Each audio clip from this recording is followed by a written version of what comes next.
بسم اللہ الرحمن الرحیم۔ السلام علیکم ویورز، مائی نیم از شہزاد۔ اور ویورز، آج ہم اپنے انگلش بول چال کا سبق نمبر 336 سٹارٹ کر رہے ہیں، جس کے ہر ویڈیو میں روزمرہ استعمال کے 10 فقرے شامل ہوتے ہیں جو کہ سادہ مگر کارآمد ہوتے ہیں۔ So let's start the episode number 336 of English بول چال۔ ویورز، آج کا سینٹینس نمبر 1 اور اوورال سینٹینس نمبر 2571 یعنی 2571۔ آپ کو اسے دھکے مار کر باہر نکال دینا چاہیے تھا۔ آپ کو اسے دھکے دے کر باہر نکال دینا چاہیے تھا۔ ظاہر سی بات ہے کہ کوئی صورتحال ایسی ہے کہ جس میں جو ہے وہ ایک بندے کو غصہ آیا ہوا ہے اور وہ کہہ رہا ہے کہ اس بندے کو پاسبل ہے کہ چوری کی ہوگی یا کوئی بدتمیزی کی ہوگی، تو پھر جو ہے وہ دوسرا بندہ اسے کہہ رہا ہے غصے کی حالت میں۔ ویسے غصہ تو بہت غلط چیز ہے، لیکن پھر بھی انسان آ جاتا ہے کہ دھکے مار کر اسے باہر نکال دینا چاہیے تھا۔ You should have kicked him out. You should have kicked him out یعنی آپ کو اسے دھکے مار کر باہر نکال دینا چاہیے تھا۔ ویور، یہاں پہ should have کا تو مطلب یہ ہے کہ جو چیز آپ نے نہیں کی اور آپ کو کہا جا رہا ہے کہ کر دینا چاہیے تھا، تو آپ جو ہے وہ اس کو should have کا استعمال میں لاتے ہیں۔ اب دوسرا یہ ہے کہ فریزل ورب جو ہے وہ ہے کک آؤٹ۔ کک آؤٹ کا مطلب یہ ہے کہ کسی کو نکال دینا، اور اس کسی کو جو ہے وہ زبردستی جو ہے نکال دینا، دونوں میننگ میں آ جاتا ہے۔ تو پھر یہاں پہ جو ہے وہ یہ فقرہ آ جائے گا یو شوڈ ہیو، تمہیں کرنا چاہیے تھا، ککڈ ہیم آؤٹ، اسے باہر دینا، دھکے مار کر باہر نکال دینا۔ تو پھر اس کا جو ہے نا وہ اوریجنل میننگ بن جائے گا you should have kicked him out, آپ کو اسے دھکے مار کر باہر نکال دینا چاہیے تھا۔ سینٹینس نمبر ہے جی ہمارا 2۔ تم اس کے لیے کام کیوں کرتے ہو؟ تم اس کے لیے کام کیوں کرتے ہو؟ تم اس کمپنی کے لیے کام کیوں کرتے ہو، یا میں اس کمپنی کے لیے کام کرتا ہوں۔ اگر پازیٹیو ہو تو میں اس کمپنی کے لیے کام کرتا ہوں۔ سوال میں ہے کہ اس کمپنی کے لیے تمہیں کام نہیں کرنا چاہیے۔ سوال نیگیٹو کا بن جائے گا۔ کویشچن میں یہ ہو سکتا ہے کہ تم اس کمپنی کے لیے کام کیوں کرتے ہو یا کیسے کرتے ہو کام۔ تو یہ ساری کی ساری چیزیں ہیں۔ تم اس کے لیے کام کیوں کرتے ہو؟ Why do you work for him? Why do you work for him? تم اس کے لیے کام کیوں کرتے ہو؟ پاسبل ہے کہ اس کی کمپنی ہوگی، اس کا کوئی میل کارخانہ فیکٹری وغیرہ جو ہے وہ اس نظر میں۔ سینٹینس نمبر ہے جی ہمارا 3۔ میں اس طرز عمل کو کبھی برداشت نہیں کروں گا، یعنی یہ جو ہو گیا سو ہو گیا، لیکن میں اس طرز عمل کو کبھی برداشت نہیں کروں گا۔ I will never tolerate this kind of behavior. I will never tolerate this kind of behavior.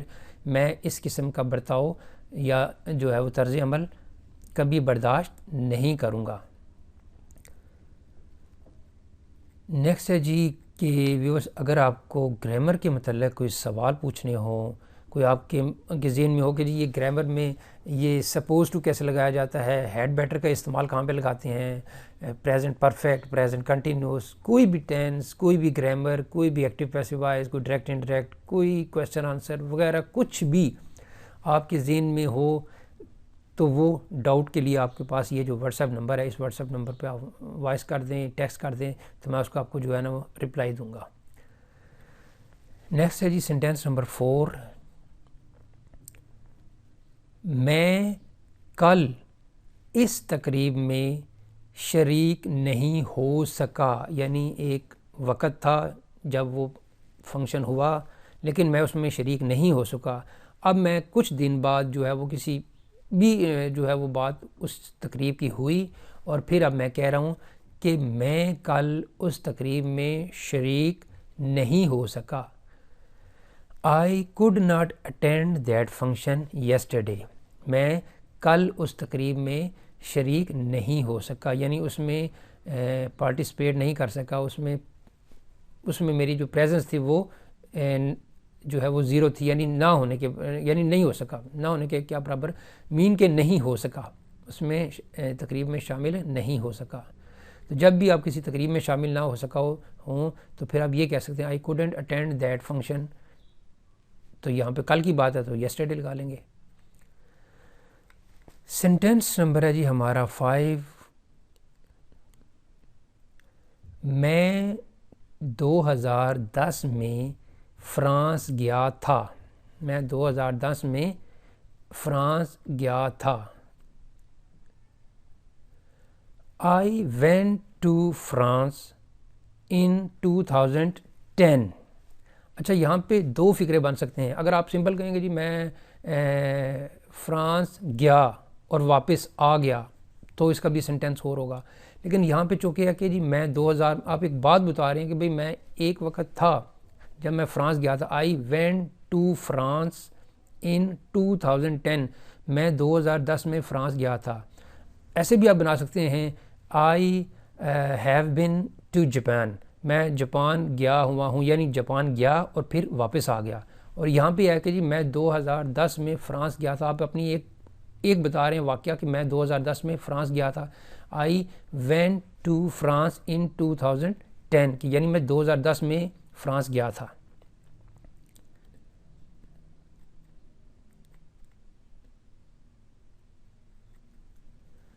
Sentence number ہے جی ہمارا 6. کرائے میں ایک بار پھر اضافہ کر دیا گیا ہے، یعنی کر دیا گیا ہے. The rent has been increased once again. Passive voice جو ہے یہ کا سینٹینس ہے کہ کرایوں میں ایک بار پھر اضافہ کر دیا گیا ہے، یعنی کرایوں میں اضافے کی بات پہ زور دیا جا رہا ہے. کس نے کیا ہے یہ تو انڈرسٹوڈ ہے. اگر کوئی مال کے مکان ہے تو وہ اس نے، اگر کوئی شاپ اونر ہے، اگر کوئی گورنمنٹ ہے، اگر کچھ ہے. لیکن یہاں پہ ذکر ہو رہا ہے کن چیزوں کا کرایہ کا وہ اس کا نہیں پتہ، لیکن کرایوں میں اضافہ کر دیا گیا ہے. The rent has been increased once again، یعنی ایک دفعہ پھر کرایوں میں اضافہ کر دیا گیا ہے. پیسو وائز کا یہ جو سینٹینس ہے. سینٹینس نمبر ہے جی ہمارا 7. میں تمہیں ایک پیسہ بھی نہیں دوں گا، یعنی تمہیں پھوڑی کوڑی بھی نہیں دوں گا، یعنی بالکل تمہیں پیسے کو ہاتھ بھی نہیں لگانے دوں گا، تمہیں پیسہ نہیں دوں گا. جب ہم اس طرح کا اگریسو موڈ میں بات کرتے ہیں کہ میں تمہیں پھوڑی کھوٹی بھی نہیں دوں گا، کوڑی بھی نہیں دوں گا، تمہیں کچھ بھی نہیں دوں گا، تو پھر اس تناظر میں ہم یہ فقرہ بولتے ہیں میں تمہیں ایک پیسہ بھی نہیں دوں گا. I will not give you a single penny. I will not give you a single penny.